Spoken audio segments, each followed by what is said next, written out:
Hello friends, मेरा नाम है भूषण और आज का हमारा टॉपिक है डेमोन्स्ट्रेटिव प्रोनाउन एंड इंडिफाइनाइट प्रोनाउन। तो आइए देखते हैं। Demonstrative pronoun.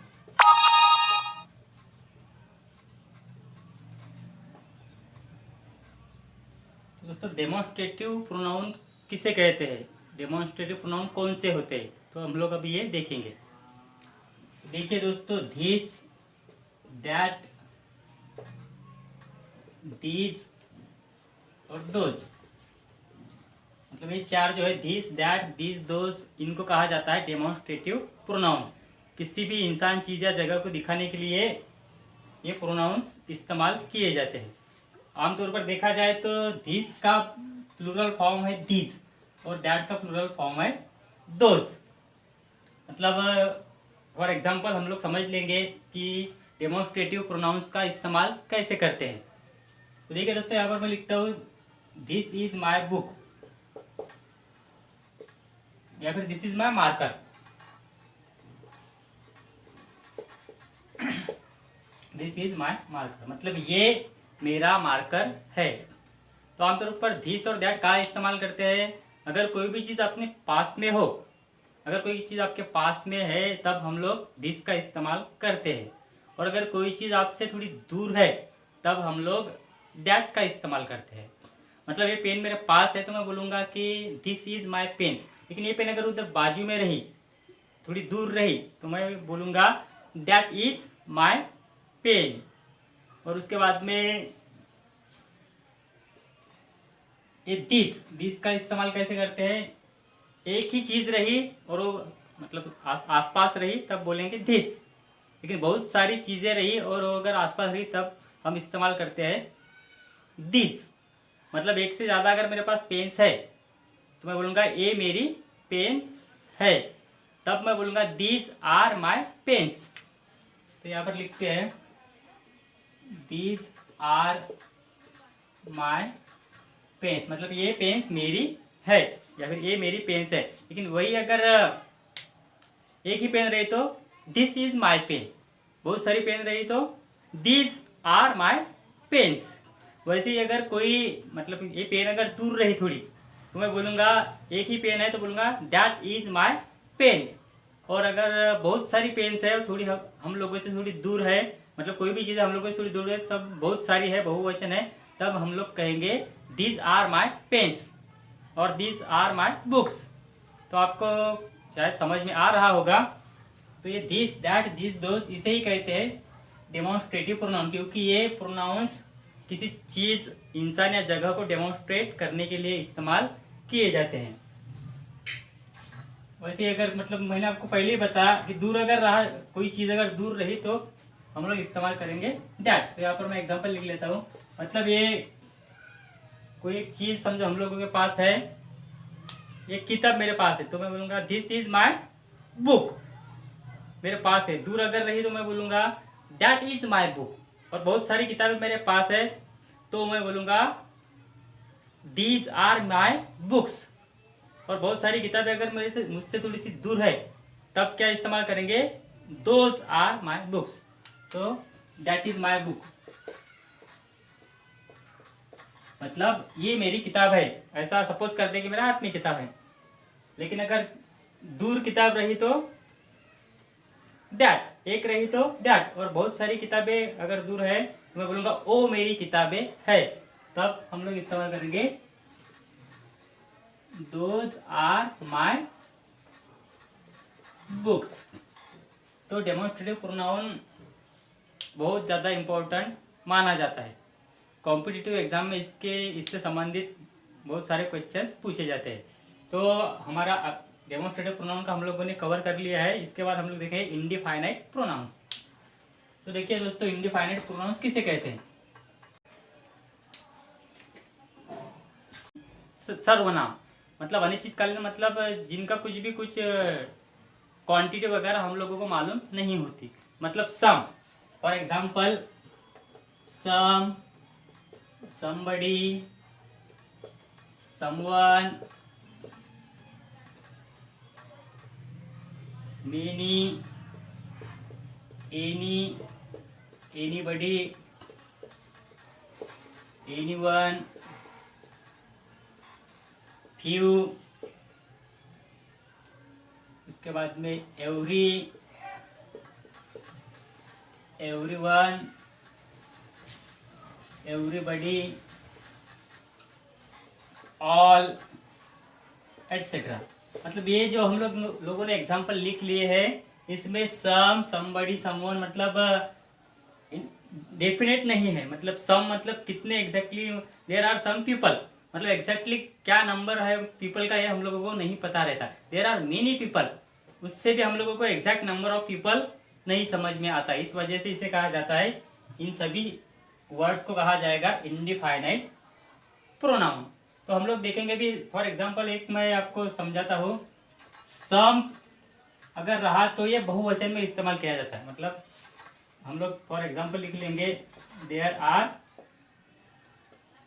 सम पीपल। सम पर्सन मैंने नहीं लिखा, सम मतलब एक से ज्यादा, लेकिन एग्जैक्ट उनका नंबर क्या है वो हम लोगों को नहीं पता रहता।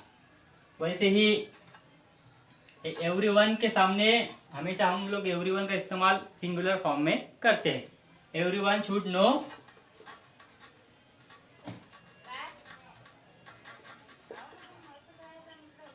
His duties. तो दोस्तों एवरीवन का इस्तेमाल करते वक्त हम लोगों को अगर पजेसिव प्रोनाउन इस्तेमाल करना है तो जनरली एवरीवन के आगे पजेसिव प्रोनाउन हिज ही आता है, हर नहीं आता। तो everyone should know his duty. हमें यहाँ पर पता नहीं है कि एवरीवन में फीमेल है या मेल है, फिर भी एवरीवन का इस्तेमाल जब हम लोग करते हैं तब अगर पजेसिव प्रोनाउन का इस्तेमाल करना है तो हम लोगों को हमेशा हिज ही करना पड़ेगा। ऐसा ही इंग्लिश में इसका रूल है। वैसे ही सब मतलब many, there are many balls in my basket, मतलब हम लोगों ने, मेरे बास्केट में बहुत सारे बॉल्स है। ऐसा हम लोग इसमें हर एक सेंटेंस का हम लोग इस्तेमाल करते हैं, बोलते वक्त या लिखते वक्त। तो इसी प्रकार से इंडिफाइनाइट प्रोनाउन मतलब ऐसा प्रोनाउन जो मतलब जिसकी निश्चित संख्या हम लोगों को मालूम नहीं होती और हम लोग जनरल मतलब एक कयास लगाकर बोलते हैं। कुछ लोग काम पे गए होंगे, कुछ लोग मतलब एग्जैक्ट नंबर के कितने नंबर के मतलब कितना नंबर है लोगों का ये हम लोगों को पता नहीं होता, तब हम लोग इंडिफाइनाइट प्रोनाउन का इस्तेमाल करते हैं। तो हम लोगों ने मतलब, हाँ दोस्तों और एक बात, ये फ्यू और लेस का इस्तेमाल कहाँ करना है ये भी इस टॉपिक में हम लोग कवर करेंगे। तो देखिए दोस्तों, अगर काउंटेबल नेम रहा तो हम लोग इस्तेमाल करेंगे सेंटेंस में फ्यू, और अगर अनकाउंटेबल नेम रहा तब हम लोग इस्तेमाल करेंगे less. For example, there are few books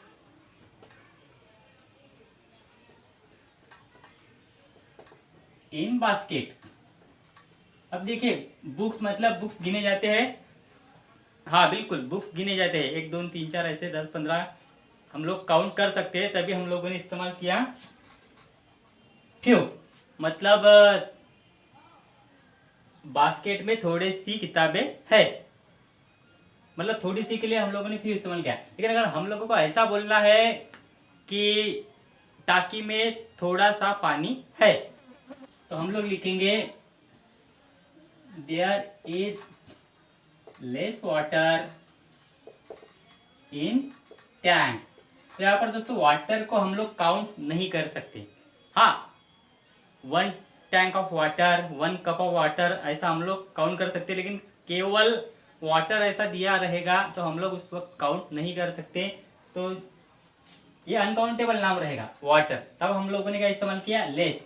हमने यहाँ पर देयर इज फ्यू वाटर हम लोगों ने नहीं लिखा। अगर हम लोग देयर इज फ्यू वाटर लिखते तो वो ग्रामेटिकली रॉन्ग होता, क्योंकि लेस किसके लिए इस्तेमाल किया जाता है, uncountable names, for uncountable names, और फ्यू किसके लिए इस्तेमाल किया जाता है, फॉर काउंटेबल नेम्स। तो ये हम लोगों को कॉम्पिटिटिव एग्जाम के दृष्टिकोण से ध्यान में रखना बहुत ज़्यादा ज़रूरी है। उसके बाद में दोस्तों हम लोग एक बात और सीखेंगे यहाँ पर, एवरीवन, एवरीबडी और एनीवन, एनीबडी में मतलब उसका इस्तेमाल हम लोग कैसे करते हैं। एवरीबडी और एनीबडी, सॉरी, एनीबडी का इस्तेमाल सेंटेंस में कैसे? अगर एफर्मेटिव सेंटेंस है तो हम लोग इस्तेमाल करेंगे एवरीबडी, और अगर निगेटिव सेंटेंस है तब हम लोग इस्तेमाल करेंगे एनीबडी। तो हम लोग देखते हैं, don't let anybody touch my phone, मतलब किसी को भी मेरे फोन को टच करने मत दो।